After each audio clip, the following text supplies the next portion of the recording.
Key demons and servitors, welcome.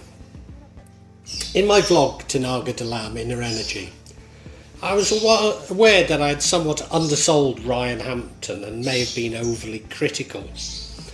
This was because I'd focused on John Jack Dynamo Qong and had some indirect experience of him.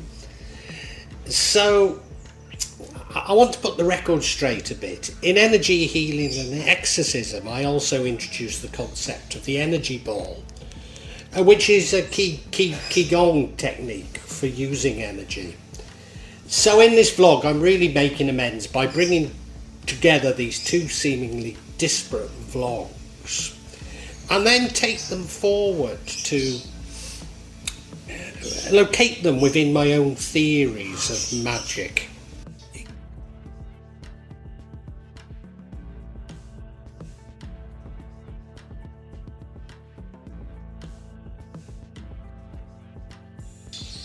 Ki or Chi is an internal energy that we all possess. Same energy known as Prana in Indonesia and Tenagga Dalam in Southeast Asia. In ancient Greece it was known as pneuma. Therefore, whilst mostly associated with the East and Eastern mysticism, it's not exclusively to the Eastern tradition and is found in the Western tradition. Qigong is a series of movements based on breathing and moving energy around, particularly energy balls, which is why you often see them with an open-handed movement as they're moving these energy balls. So the slow movements with open hands are simply working with energy or energy balls. As it's important to remain focused on these energy balls, the movements are deliberate and slow. People are often told to imagine they're in water and not wanting to put ripples on the water as they engage in these practices. Both Ki and Prana work through the chakras. These are simply energy centres connected to meridians which move energy around the body. Now there's different systems of chakras with different numbers of chakras. And what I have to say is it really doesn't matter which system you believe in. But there does appear to be evidence that whatever you believe will have an impact on your body, its energy, and therefore actually your own health. In my vlog, The Consciousness Matrix, I introduced the theory that there is an energy that we draw on from the universe. This theory suggests that this energy comes via a universal hologram, which is perceived in the electrostatic fields that we call the human mind, creating meaning in what we call consciousness. Now, many would argue that it's better to draw down this universal energy than to expand your own energy when using these practices. And certainly when healing, I can get very tired, so maybe they have a point. But maybe it's not important to use this concept because perhaps it comes naturally to many of us. You can draw this energy from the sun. I mean, simply hold your hands out towards the sun and feel its heat energy from the moon or from the mountains. Indeed, it's very common to attach one of these energy balls to one of the elementals.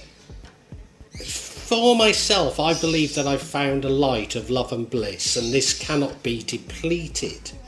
For example, when we shine a torch into darkness, the light is not used up by the darkness. Although clearly the power of the light itself can be limited. This energy develops our own thought forms, which become powerful within themselves. Remember, we create our own reality, or co-create at least. Although really energy follows thought, it may seem difficult to disentangle. And again, it really doesn't matter. what you believe, as long as you believe something. And therefore this energy, and especially energy balls, can be utilised within magic to harness our will. And it's that really that I'm going to be talking about.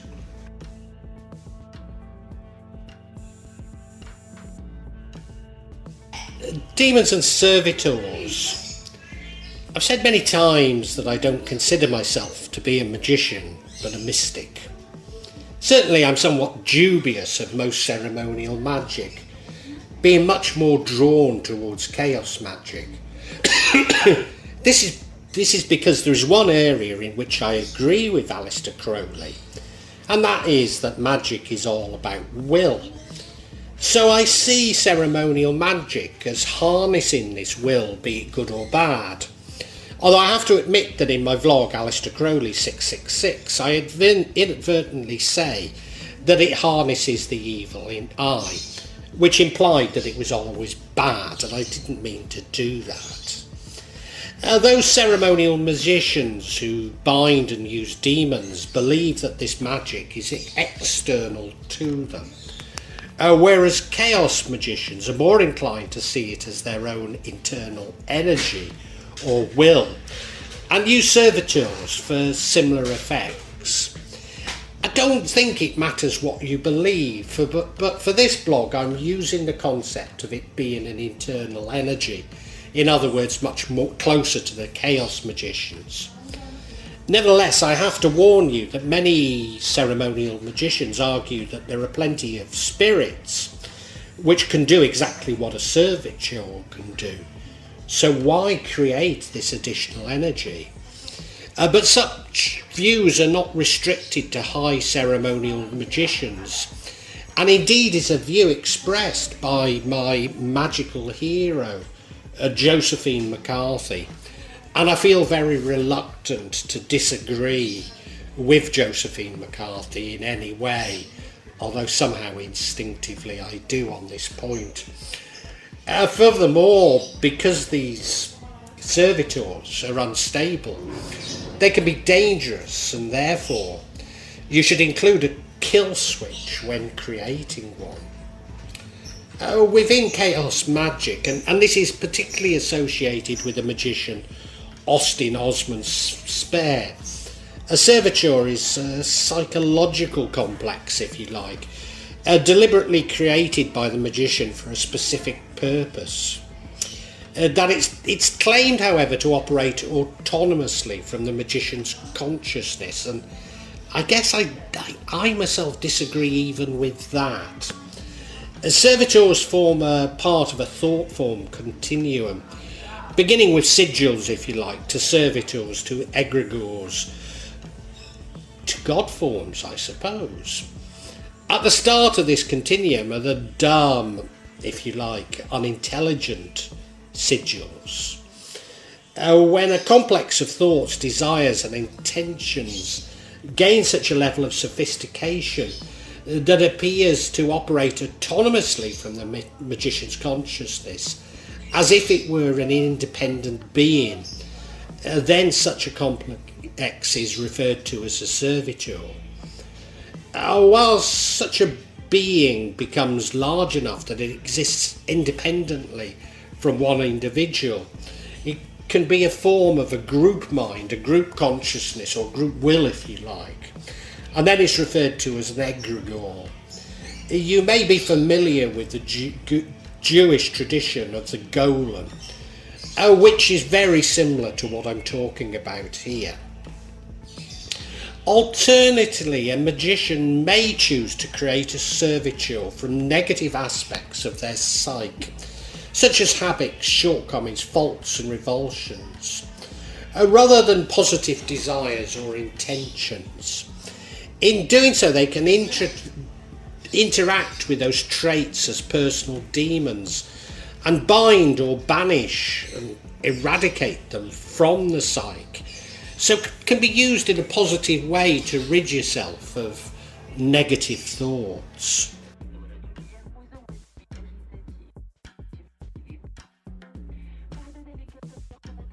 Energy balls and magic.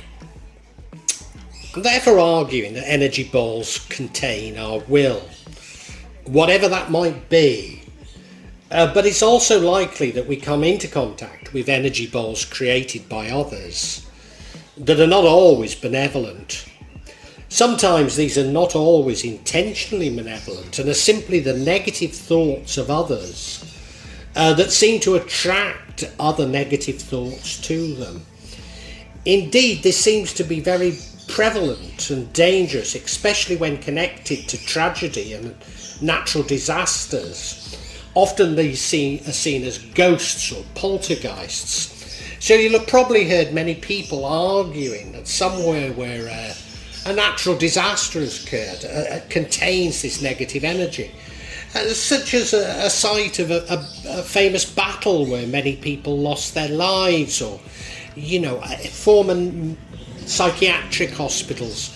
There's all sorts of places where there's something negative has occurred, where people can seem to be able to feel this negative energy, and I would argue that it is, maybe it's not an energy ball, but it is in common with these energy balls. An energy ball is just a useful way of conceiving these concepts. It doesn't have to be a ball, and indeed magic is all about moving energy around in whatever form it might take. I've just chosen to illustrate these things because I've talked of energy balls before. My argument is therefore that this energy, or energy ball if you like, are really very similar, if not servitors. So we can use this energy in the same way as chaos magicians use servitors. Indeed, like servitors, it's useful to name these energy balls, probably with a name that you're unlikely to otherwise use. And in common with most magic, most magicians would recommend that you don't share this name with anyone, but keep it to yourself. I explain how to create energy balls in energy healing and exorcism. But very simply, if you rub your hands together, you should begin to feel a ball forming. As you slowly open your hands, you can feel your way around it. Now, this thing takes time. It might take weeks or months to perfect it. But just have fun with it. Don't try and rush it. Once you've created an energy ball, a quick way to charge this energy ball is to think of an emotion that you're currently feeling and give that energy a colour. Once you've managed to do this, push that colour down through your body towards the ground, through your feet. And when you've released it, you should feel another energy returning from the ground. For me, this is the white light of love and bliss, but if that's not what you feel, don't worry, you're getting an energy back. And once you have this energy, simply focus by placing it within your ball. You'll probably find that one hand can give energy and the other can take. Normally it's the right hand that gives and the left hand that takes, but hence left and right-handed paths. But if you're different, don't worry. Once you have some experience, you can charge this ball with any intention, or if you like, manifestation. Again, once you've achieved this, just like manifesting, you need to send it out into the universe and completely forget about it. Although you do have to recharge them quite regularly, probably every 15 days, but something like that. But you've got to let it go completely, and only once you've let it go completely will it start working for you. As I say, it doesn't have to be an energy ball. It can be any form of energy at all. Particularly if you're more drawn to chaos magic, you might want to develop this energy to be an actual servitor, or even create your own angels and demons. What I am suggesting is that via this technique of energy balls, We can defend ourselves from black magic, and we can use these energy balls to harness our own will. As I say, it's likely that we're coming into contact with energy balls, and particularly negative energy, on a regular basis. We can even use them, as I've already said, to take away our own negative thoughts. And this vlog really does follow on from the vlog Tenagga Dalam, Inner Energy, in which I was a little critical of taking energy from ghosts and demons. And I'm sorry, Ryan, I didn't mean to impose my views on others. And I suppose now I'm really contradicting myself, because in using the psychological theory of magic to explain all this, I'm arguing that everything is created by consciousness. Nevertheless, I must emphasize that I'm not asking you to follow my beliefs. All I'm doing here is simply laying out the arguments.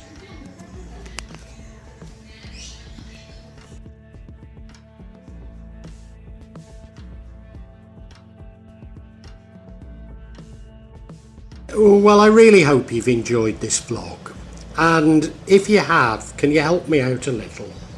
Subscribe to the channel, hit the bell, and then you'll be notified of future vlogs. But also hit the like button and make a comment, because these seem to be what determine the YouTube algorithm, and I'm being really punished by it. So whatever help I can get from you is so appreciated. It really is. When I started this, I was going to do it this section, the real magic of Java. I was going to issue maybe every 2-3 months. Now it's happening maybe every 2 or 3 days. So yeah, if you hit the bell, you'll hear about it. And thank you so much. Thank you for listening. Really heartfelt thanks.